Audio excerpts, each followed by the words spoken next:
Welcome to our Meet the Experts Writing for Inclusion panel, where I'm talking to writers from the FX network about expanding the boundaries of who gets to tell stories on television and who we tell stories about. So I'm here with Scott Wilson from Fargo, Elgin James from Mayans M.C, Stephen Canals from Pose, and Walter Mosley from Snowfall. So I thought I'd start by asking, if writing just in general was something that you always wanted to do, or if it's something that you kind of fell into one way or another. If this particular medium was something that always drew you in. Let's start with Scott. I think I don't know that I don't think that I knew what a screenwriter or a TV writer was when I was a kid, you know what I mean? Like that, the notion of becoming something like that never occurred to me. But I wasn't a very good student in school, but one of the things that I could kind of do was kind of bullshit on the page and, turn a phrase. And then, what I really did was read a lot. And one of the people that I really read a lot of was Walter Mosley. And that, people like him, artists like him, that kind of sets an example, kind of an unattainable example, but an example of what can be achieved. You know what I mean? And particularly, I got to work with John on season 3 of Snowfall with John, and with Walter and John Singleton, and those are heroes of mine. You know what I mean? We got to be in the room with legends. And so I bugged Walter many a time about Easy Rollins, and asking him and picking his brain about a lot of his books. So I know that wasn't really your question, but I think I just kind of, that's where I found inspiration, was in writing. And I grew up watching TV. My mother used to clean houses when I was a kid, and she oftentimes would have to take me with her. And the way that she would occupy me was she would just like sit me in front of the television. And so I feel like TV kind of raised me a little bit, you know what I mean? And so this is maybe the result of that, for good or for ill. And how about you, Elgin? I know you've also worked with Walter. So how did Walter inspire you to get into writing? This is basically Walter. This is your life. Yeah.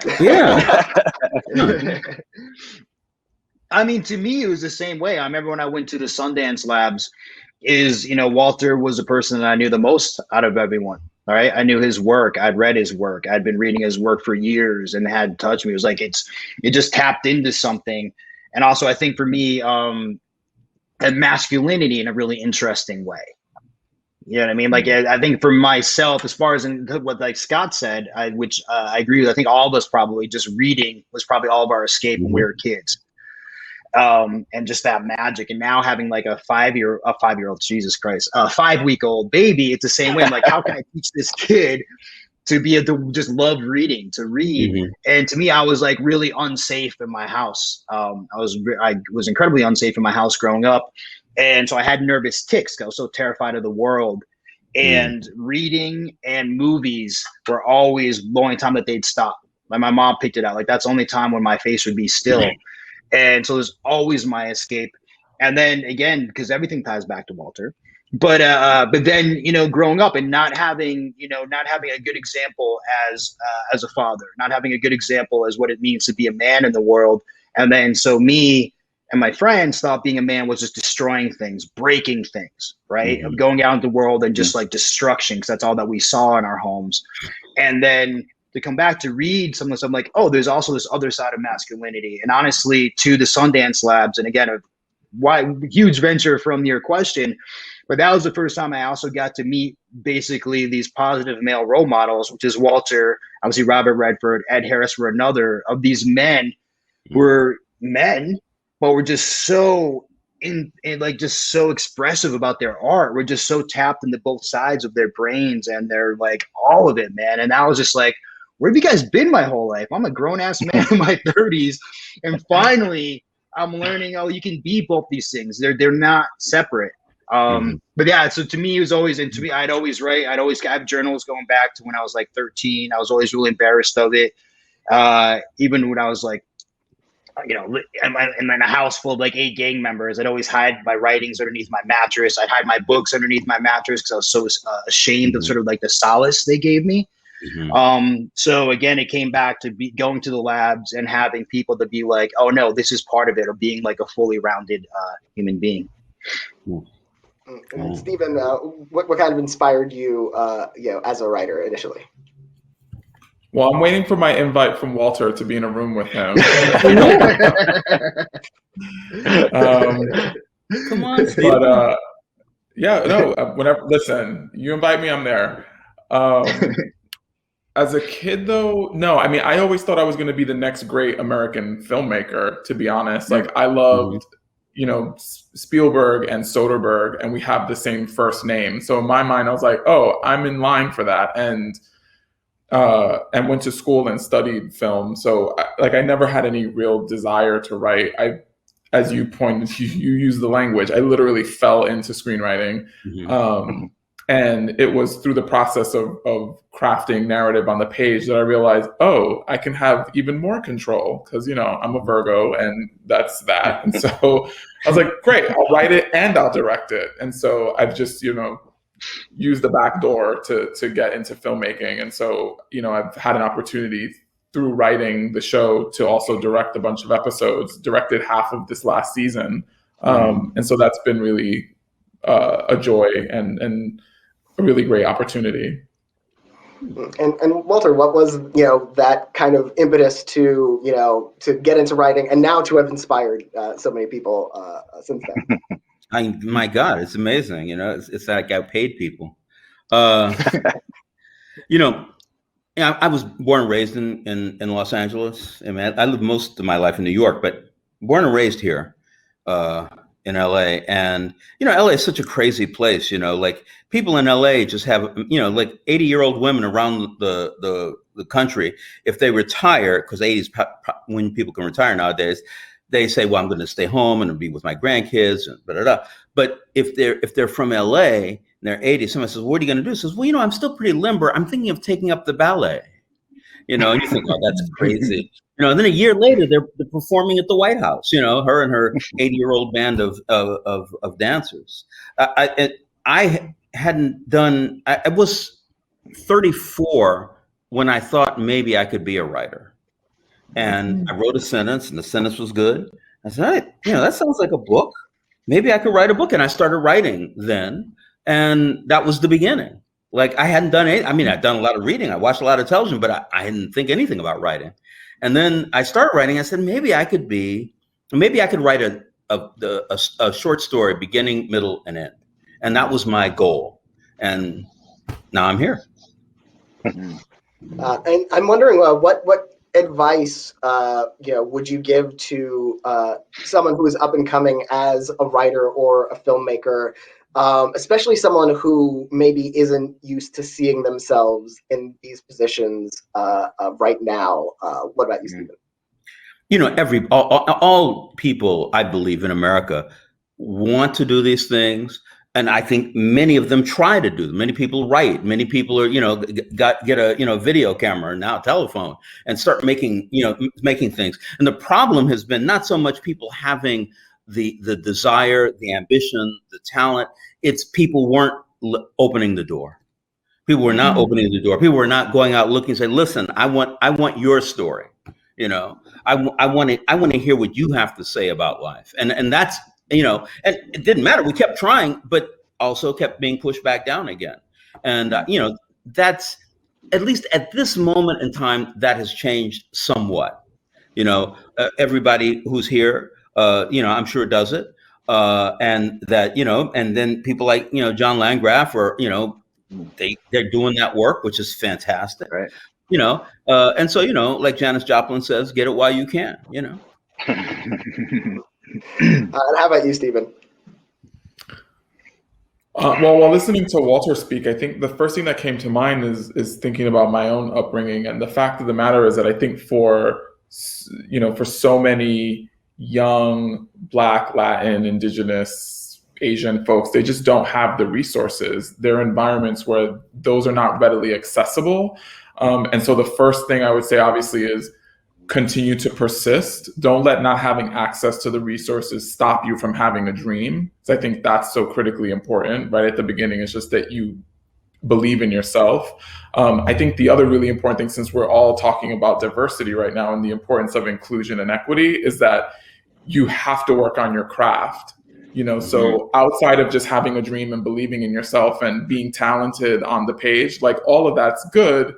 And also, let's just be clear that you're going to have to work 10 times harder than your white counterpart. And so that means that you have to spend time really working on your craft, develop your voice, really hone that, before you ever get to writing a story, and then, circulating that around. Because the reality is that, we're not just representing ourselves, we're representing the entire community. And it's unfortunate that that's the way that we're seen in this industry, but that's the truth. And so it's really important that you just get to a place where your work is undeniable. Yeah. And Elgin? Yeah, I mean, right there off of what Stephen just said, that's the word, is just undeniable. I mean, we're all really lucky because we have John Landgraf, right? Excuse me. We have FX, who are incredible. And actually with Disney have been like a godsend for us. Like all from Craig Hunigs, who's now leaving, but Dana Walden, even who's obviously at Fox before, like they let us take a show that was going this way. And they believed in us fully, even from our main titles, which before was just like mechanical snakes and motorcycles. But then now our main titles is telling the story of, things don't happen in a vacuum. Now we're talking about with Dodger Stadium and, Chavez Ravine. Now we're talking about the CIA being involved in drug, the steal from Snowfall. But, now we get to tell the real story, and they backed us 100%. And you're right, Scott said, like John just has your back and he believes in it. But to get to that point, what Stephen was just saying is about being undeniable. And I say it to everyone that we're with all the time. It's just like, it's not anyone's job to respect us. It's not anyone's job to remove the obstacles for us. It's our job to remove obstacles for other people, but it's not anyone's job. It's not John Landgraf's job to respect us or anything else, right? It's our job just to be fucking undeniable. We got to work. If you're queer, if you're a person of color, if anything, like it's going to be that much harder, fucking bring it. You know what I mean? Good. Fucking bring it. Put your head down and be greater than everyone else, because we're hungrier than everyone else. I think the only other thing, because now I'm just stealing basically from Walter and Stephen, but the other part is just to use the thing that I say all the time is just your shame. Like the thing that you're most embarrassed about is what's going to be your voice later. Like the thing that you try to keep hidden from the world and you get judged on is actually your superpower. So just hone into that. Learn to love that and to mind that, and then just like Stephen said, just work your fucking ass off. And how about you, Scott? I mean, I don't know that I could say it any better than that, but I would say that, the thing that, I would say that if you're writing, read a bunch of fucking scripts and watch a lot of movies and watch a lot of TV. That was kind of the best education that I could ever get. And it was, in the absence of having money to be able to go to film school or anything like that, what I could do was read everything and watch everything and try to figure out what works. And I would say, kind of piggybacking on what Elgin is saying, like, I think people need to dig into their specificity of their story and of their point of view. You know what I mean? Stephen was talking about the universality of specificity. And I think specificity in stories really resonates with audiences because they see themselves in it. You know what I mean? Not because they have the same flaws or idiosyncrasies, but because they see a commonality between theirs and what they're seeing represented on screen. You know what I mean? So I think telling authentic stories, and, there's so many stories that haven't been told in so many cultures and communities that haven't been represented. The stories that are being told on Pose, those are long overdue. You know what I mean? And the stories that are being told on Mayans, that's long overdue. And I'm happy that they're here now, but you know what I mean? There are so many more of those kinds of stories that we can tell, and I think being specific, it just bodes well for storytelling. Homogenized storytelling is boring. You know what I mean? It's like Mhm. that's not reflective of humanity. You know what I mean? It's like it's, you know, humanity is this kind of tapestry of different cultures and identities and experiences and languages. That's what it looks like, and that's what the stories that we tell should look like as well, you know. Mhm. Well, Again, I think that's a difference with FX. Sorry to interrupt you, no problem. Dino, but I think that's the difference with FX. I've had projects in other places where they're trying to make it as relatable to everybody as you can and as homogenized as you can. And John is always about the specificity, like you were saying, because that's, strangely enough, that's actually how you relate to it. And that's where the magic happens. So we're so lucky to have basically just someone who like makes us so bulletproof. Yeah. Agreed. Yeah. Well, I will say that one of my favorite things about writing just as a medium, and one of the reasons I'm so excited always to talk to writers, is that a lot of media, it's, you know, the barrier to entry is so high, but the first step for writing, like almost everyone has an imagination, a pen and paper.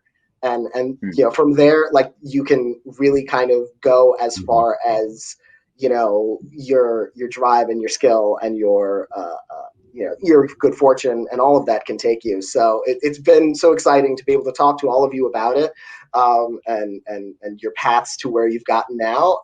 And it's been a pleasure. Thank you. Oh, thank you, man. You need a pen, paper, and then Walter Mosley, and then there it is. Read a lot of Walter Mosley. That's how you get it done. Yes, Read a lot exactly. of Walter Mosley. Exactly. Stephen, who gave you that camera? I just want to know.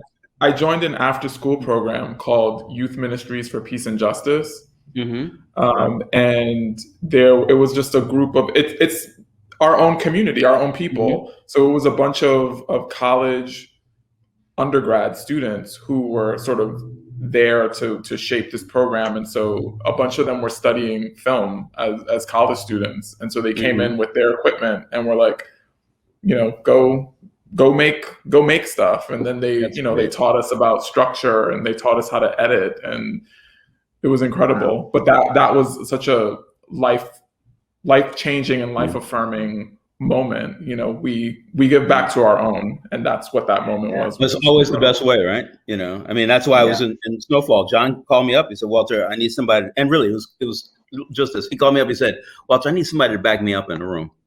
You know, and I knew exactly what he meant. I said, whatever anybody says, if it's against John, I'm gonna talk against it.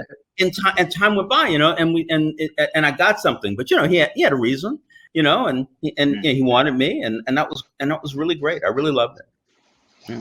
Yeah. Well, incredible. We show up for our own. Yeah.